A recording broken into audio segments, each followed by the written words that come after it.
శ్రీగురుభ్యో నమ. శ్రీ గణేశాయ నమ.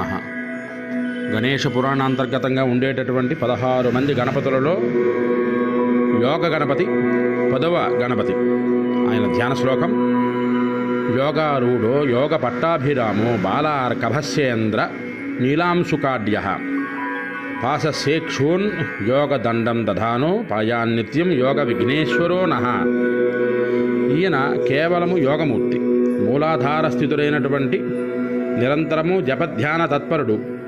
ఈయన బ్రహ్మజ్ఞానానికి ఒక సంకేతము. ఒకే శిరస్సు కలిగి పెద్ద ఉన్నత బ్రహ్మ కిరీటముతో కుడివైపుకు తిరిగిన తొండముతో ఆయన దర్శనమిస్తారు. ముందు చేతిలో ఉండేటటువంటి 2 చేతులలో ఒక చేతిలో యోగదండము, జపమాల ధరించి చిన్ముద్రను కలిగి ఉంటారు. వెనక 2 చేతులలో చెరుకు గడ, పాశము వీటిని ధరించి ఉంటారు. పాదములు అయ్యప్ప స్వామి వలె జపముద్రలో ఉండి యోగ పట్టము ధరించి ఉండును. ఏకదంతమును చేతబూని మూషిక వాహనము లేకుండా, పాలచంద్రుడు లేకుండా ఇతను మనకి దర్శనమిస్తారు.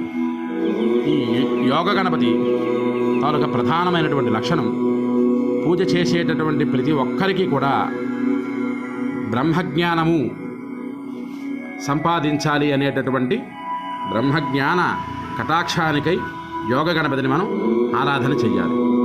ఏ రోజైతే యోగ గణపతిని ఆరాధన చేస్తామో మనకి సత్కామ్యములు సిద్ధించునుగాక. హరి ఓం స్వస్తి.